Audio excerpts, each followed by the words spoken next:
Informasi pertama di NTV Election, pemirsa Ketua KPU Provinsi Jakarta, Wahyu Dinata mengungkapkan saksi dari pasangan calon gubernur nomor urut 1 Ridwan Kamil Suswono tidak mau menandatangani berita acara rekapitulasi suara di 2 kota dan 1 kabupaten di Jakarta.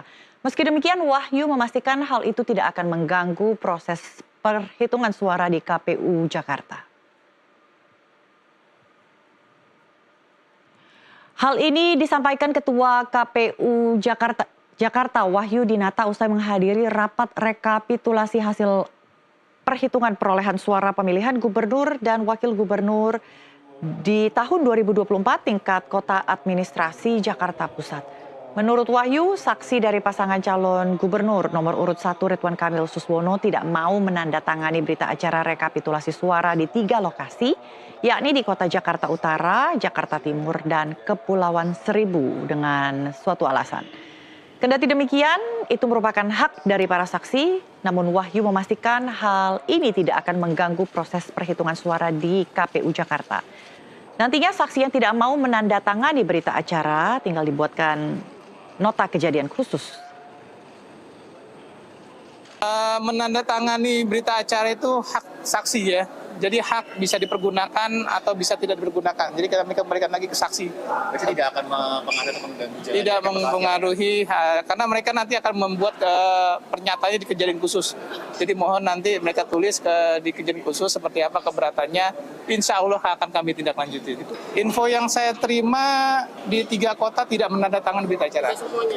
Ya, tapi nanti saya cek lagi ya. Infonya tidak. Kabupaten Kepulauan Seribu, Jakarta Utara, sama Jakarta Timur. Tim Ridwan Kamil Suswono mengajukan laporan ke Dewan Kehormatan Penyelenggara Pemilu atau DKPP. Laporan itu terkait dugaan pelanggaran KPUD yang tidak mendistribusikan surat pemberitahuan C6 kepada pemilih yang dinilai berpotensi menghilangkan suara pemilih Ridwan Kamil Suswono.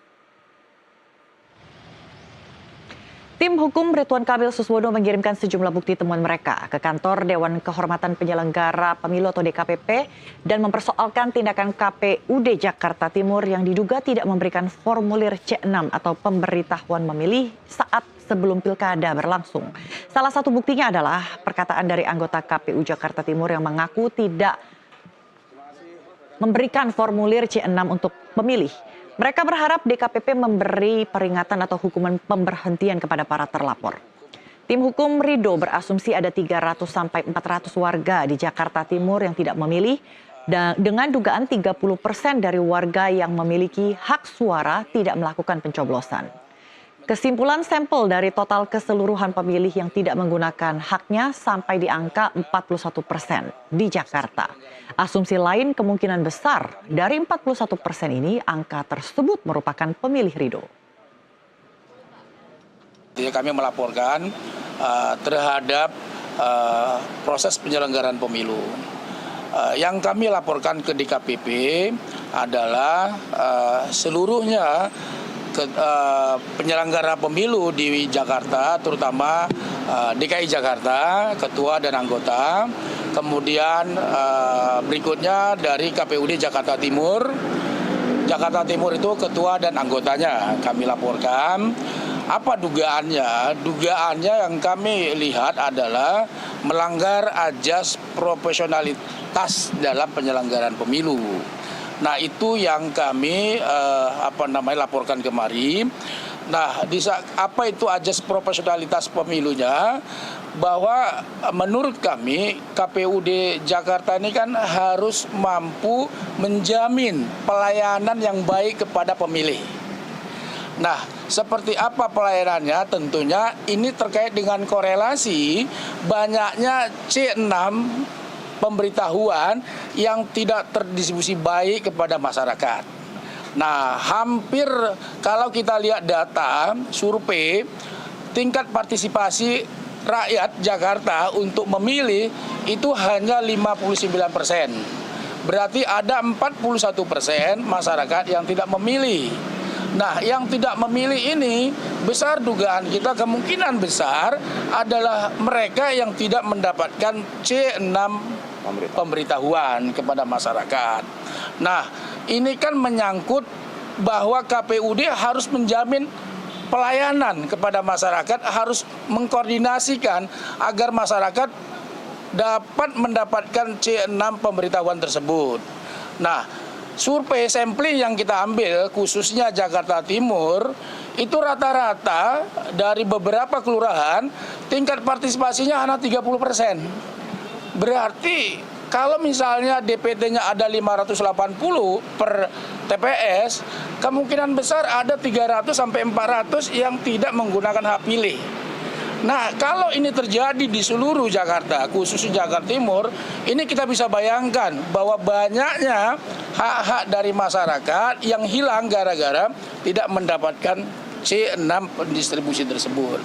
Nah, kami melaporkan, ya kami mohon kepada DKPP untuk memeriksa, ya memberikan sanksi andai kata bahwa yang kami laporkan terbukti bahwa mereka penyelenggara melakukan pelanggaran terhadap kode etik penyelenggaraan pemilu, terutama di pasal 6 dan pasal 15.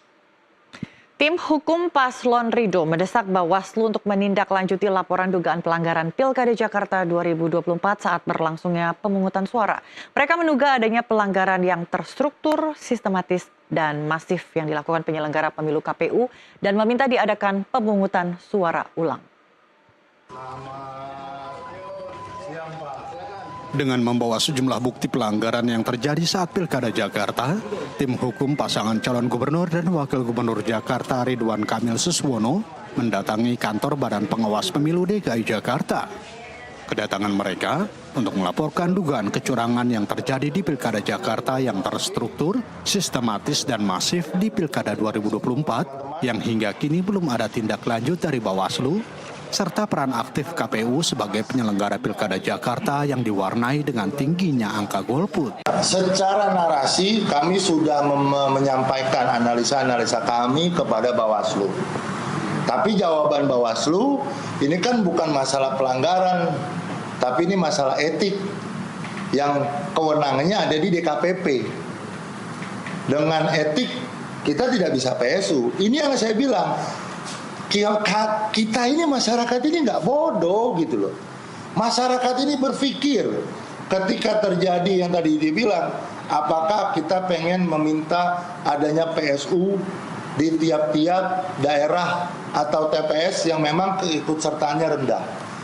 Kami meminta dan kami bahkan menyurati jangan sampai laporan masyarakat terkait ya yang tadi teman-teman bilang terkait laporan-laporan ini hanya menjadi laporan yang sia-sia, yang ujung-ujungnya cuman Bawaslu menuliskan surat tahun depan KPU jangan begitu lagi ya. Nggak itu yang kita mau. Selain menindaklanjuti laporan dugaan kecurangan pemilu, tim hukum Ridho rencananya akan membuat laporan secara masif yang melakukan kecurangan baik PPK, Panwaslu, KPU Kota, atau KPU tingkat provinsi. Dari Jakarta, Denny Hardimansyah, Jurnalis NTV melaporkan.